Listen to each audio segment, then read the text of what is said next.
जानता हूँ कि दुनिया में जो भी हो रहा है तुम सब कुछ जानते हो, मुझे तुम्हारी एक मदद चाहिए। एंड फिर एटम हेलेना से भी मिलने जाता है, जो हेलेना को बताता है कि गेसिट इससे बहुत ज्यादा प्यार करता था एंड वो अपनी आखिरी टाइम तक बस हेलेना के बारे में ही सोच रहा था। एंड एटम ना हेलेना को गेसिट और इसके बच्चे के बारे में नहीं बताता एंड एटम हेलेना से ये जरूर कहता है कि वो गेसिट को एवेंज जरूर करेगा। जिसके बाद एटम निकल जाता है बोरा की तरफ, लेकिन तभी रास्ते में प्लूटो इसे सेंस कर लेता है एंड आ जाता है एटम से लड़ने के लिए। ये दोनों के दोनों आपस में टकरा जाते हैं, लेकिन अब एटम पहले की तरह वीक नहीं होता। इसकी बॉडी में भी डॉक्टर टेनमा ने गेसिट की जेरोनियम को लगा दिया होता है एंड इसके पास ना बाकी के सारे टॉप 7 रोबोट्स की प्लूटो के साथ की लड़ाई की मेमोरी और एक्सपीरियंस भी होता है, जिस वजह से एटम के पास अभी जीतने की बहुत ज्यादा चांसेस होती है। एंड एटम ना भाई अभी बहुत ज्यादा गुस्सा भी होता है प्लूटो के ऊपर, क्योंकि इसने इतने सारे अच्छे रोबोट्स को मारा होता है, इसलिए ये अपनी पूरी ताकत से अटैक कर रहा होता है। इन दोनों की बहुत ही ज्यादा खतरनाक लड़ाई हो रही होती है एंड प्लूटो ना असल में अपनी फुल पावर का यूज नहीं कर पा रहा होता, क्योंकि ये ना इसके अंदर की जो हेट्रेड थी वो खत्म हो गई होती है। एंड इसे ना बस बुरा लग रहा होता है उन सारे पापों के लिए जो कि इसने किए थे, क्योंकि ये आखिरी में है तो फहादी ना, जो कि एक बहुत ही अच्छा रोबोट था जो बस इस दुनिया को फूलों से भरना चाहता था। एंड इसीलिए एटम भाई प्लूटो को एक तरफा हरा देता है एंड फिर ये प्लूटो को खत्म करने वाला होता है, लेकिन तभी इसे प्लूटो की रोने की आवाज आने लगती है एंड इसे ना उन सारे टॉप 7 रोबोट्स की पास्ट की अच्छी मेमोरीज याद आने लगती है एंड इसे ना गेसिट की वो लास्ट लाइन याद आ जाती है जो कि उससे मरने से पहले बोली थी कि हेट्रेड को तुम कभी हेट्रेड से खत्म नहीं कर सकते, हेट्रेड को खत्म करने का सिर्फ एक तरीका होता है जो कि होता है लव। एंड अब जाके एटम वापस से होश में आ जाता है एंड प्लूटो को नहीं मारता एंड फहाद ना भाई फूट फूट कर रोने लगता है। ये बस मरना चाहता था उन सारे पाप के लिए जो कि इसने अबुला की वजह से किए होते हैं, लेकिन एप्सिलॉन की तरह एटम भी इसे नहीं मारता एंड इससे कहता है फहाद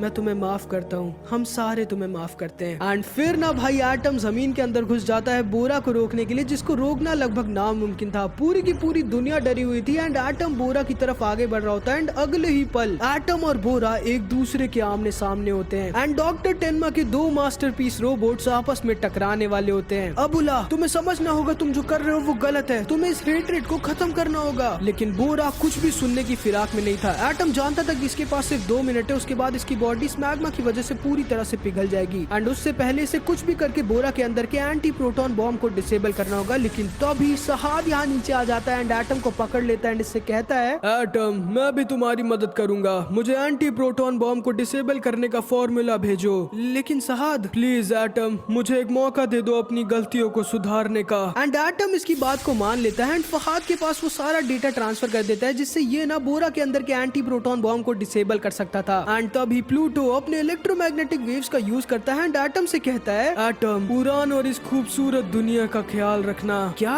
ये क्या कह रहे हो तुम सहाद? एंड तभी प्लूटो एटम को अपने हाथों में पूरी ताकत से पकड़ लेता है एंड ऊपर हवा में लॉन्च कर देता है, जिससे अब एटम जल्दी नहीं छूट सकता था। एंड फिर ना सहाद ना भाई अपनी इलेक्ट्रोमैग्नेटिक वेव्स और वेदर मैनिपुलेशन का एक साथ फुल पावर में यूज कर देता है एंड इतनी पावर को एक साथ यूज करने की वजह से इसका मरना पक्का हो जाता है। लेकिन सहाद ने ना भाई अपना मन बना लिया होता है एंड ये पूरी ताकत के साथ बोरा के अंदर घुस जाता है एंड मरने से पहले ये ना तो सिर्फ उस एंटी प्रोटॉन बॉम्ब को डिसेबल कर देता है, बल्कि साथ ही साथ अपनी पूरी की पूरी वेदर मैनिपुलेशन की पावर का यूज कर इस पूरे के पूरे मैग्मा को जमा देता है भाई, जिसकी वजह से पता नहीं साइंस का क्या लफड़ा होता है, लेकिन पूरी की पूरी दुनिया के ऊपर एक बहुत ही खूबसूरत लाइट जगमगाने लगती है, बिल्कुल एक फूलों से भरे गार्डन की तरह। एंड मरने से पहले सहाद का ना भाई सपना सच हो गया होता है एंड सहाद ने इस पूरी की पूरी दुनिया को बचा लिया होता है। एंड फिर इधर हम देखते हैं यूएस का प्रेसिडेंट बहुत ज्यादा दुखी होता है, लेकिन तभी रूजवेल्ट बोलता है हाँ यकीन नहीं होता मेरा प्लान फेल हो गया उस एटम की वजह से। जिसको सुनकर ये प्रेसिडेंट बहुत ज्यादा खुश हो जाता है एंड इसकी आंखों से आंसू निकल आते हैं एंड इसको अब जाके अपनी गलतियों का एहसास हो जाता है। लेकिन कोई बात नहीं, मेरे पास अभी और भी प्लान्स हैं। लेकिन तभी हम देखते हैं एटम के कहने पर ब्राउ वहाँ आ जाता है एंड प्रेसिडेंट को पकड़ लेता है। मुझे लगा ही था ये सारी चीजें तुम करवा रहे थे मिस्टर प्रेसिडेंट। ब्राउ मेरे पुराने दोस्त, अच्छा लगा मुझे तुमसे मिलके। इस पूरी की पूरी दुनिया में सिर्फ मैं और तुम ही ऐसे रोबोट्स हैं जो जानते हैं कि इंसान कितने बुरे और मतलबी हैं। मेरे साथ हाथ मिला लो ब्राउ और चलो साथ में ह्यूमैनिटी को खत्म कर देते हैं। लेकिन तभी ब्राउ कुछ भी नहीं कहता एंड बस चुपचाप अपने अंदर की स्वॉर्ड को बाहर निकाल कर रूजवेल्ट के अंदर घुसेड़ देता है एंड रूजवेल्ट को खत्म कर देता है। एंड प्लूटो भले ही खत्म हो गया होता है, लेकिन ये पूरी दुनिया को एक मैसेज जरूर देके जाता है, जो कि होता है कि हेट्रेड नफरत को खत्म करने का सिर्फ एक तरीका होता है, जो कि होता है प्यार। एंड यहाँ पर हमारी मास्टरपीस एनिमे खत्म हो जाती है। आई होप कि तुम लोगों को वीडियो अच्छी लगी होगी। कमेंट्स में जरूर बताना तुम लोगों को वीडियो कैसी लगी और